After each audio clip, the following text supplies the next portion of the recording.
Here's a quick lesson from my mama. She always said, whatever starts out right ends up right. I could hear her echoing it in my head over and over and over again. And then my pops would come in and he would say that 99% of challenges in business and life and relationships come down to communication. And if you communicate right on the outset, it's amazing what can happen. And I find this prominent in my relationships. I find this in my business with onboarding being one of the most important things ever. So whatever starts out right ends up right.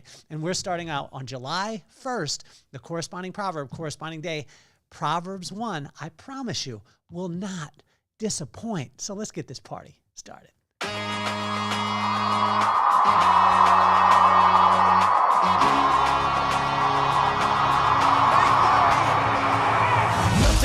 On my mind, I got two shines, so every day I grind. Work in the morning, work in the evening. We's achieving, cause we believing. It's for certain, we put the work in.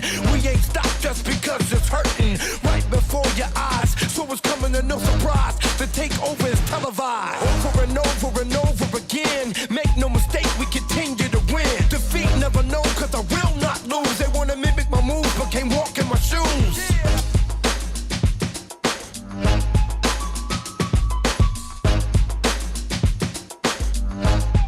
People have been asking me, why is Proverbs so important to me? And I've been studying it for about the last 30 years and doing the corresponding proverb for the corresponding day. I want to give a huge shout out to Rhonda. She messaged me on the podcast the other day, and I just want to thank you so much. I had a speaker coach reach out to me and talk to me about a couple things, which I thought was awesome too. We got the Vibe Room coming, which is the live version of the podcast that's in Salt Lake City at the Edison House. It's sold out. It's going to be absolutely phenomenal. Stay tuned for that. Grab the book, The Vibe, too. But let's jump right into Proverbs 1 and let's get this party started. And when I say that, get this party started, my mama would always say that whatever starts out right ends up right.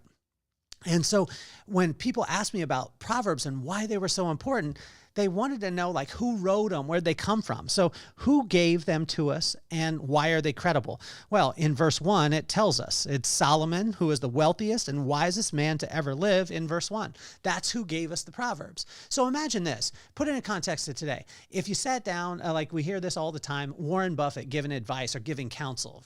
You got Elon Musk, you got Jeff Bezos. If you sat down and talked business with them, I guarantee you would listen. But imagine if we took the wisest and most wealthy man to ever live and he gave us the blueprint. Well, that's what Solomon is doing within Proverbs, the corresponding proverb, corresponding day. That's what we've been reading, and it's July 1st. So what is the purpose of Proverbs? Well, in verse 2, it's for gaining wisdom and instruction, for understanding words of insight. In verse 3, it says for receiving instruction and prudent behavior, which is thought of the future, and for doing what is right, just, and fair. In verse 4, it says for giving prudence, or thought of the future, to the simple, knowledge and discretion to the young. That's in verse 4. For the wise to add to their learning. Even if you're already wise, Proverbs will add to it. And then giving discernment and to the discerning to get guidance. Imagine if you already were wise, you got wiser, you were already discerning, and you just got more guidance. And that would be in verse 5. In verse 6, it says that it will give us understanding of proverbs and parables, the sayings and riddles of the wise. Imagine how many times we hear a saying or we hear a riddle or we hear a parable and we don't really understand it. But imagine if we could get the insight to be able to do that. And that is in verse 6. In verse 7, it says, fear of the Lord is the beginning of knowledge, but fools despise wisdom and instruction. And I basically wrote those things out from exactly from Proverbs. And what is the purpose of it? It's to give more wisdom to the people who already have it, to give discretion and or give guidance to people who are already discerning, but also to be able to give wisdom to people who don't have it, give knowledge, give insight, give instruction, all these things. I mean, you can't really go wrong. Why is it so important to store these up in your heart? Well, in verse 8, it says what starts out right ends up right. In verse 9, whatever you allow into your head will ultimately end up in your heart. Your words are overflow of your heart. The power of life and death is in the tongue, so beware of what you allow in your head.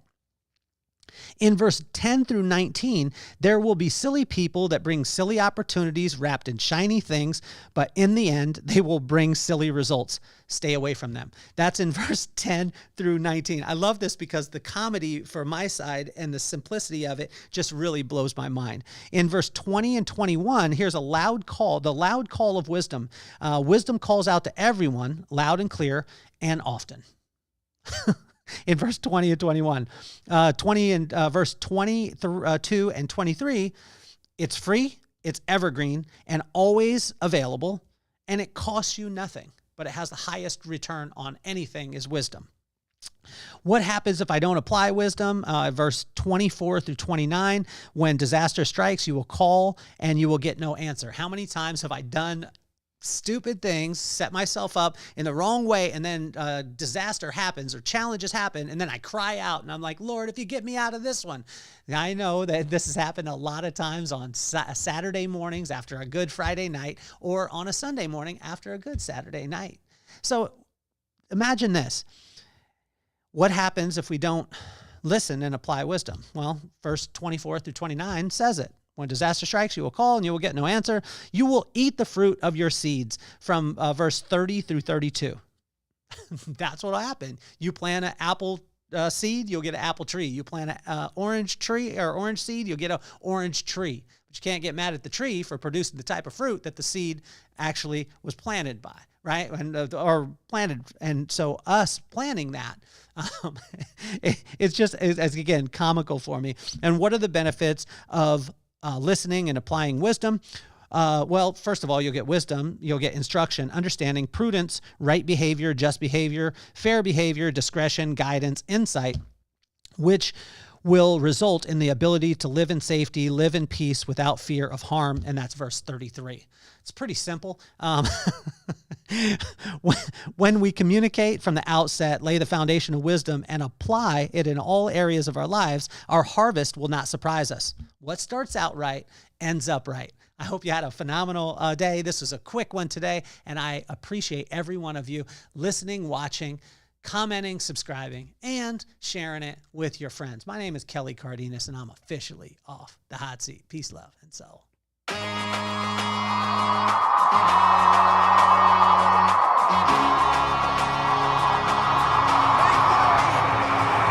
Nothing more on my mind. I got two shines, so every day I grind. Work in the morning, work in the evening. We's achieving, cause we believing. It's for certain, we put the work in.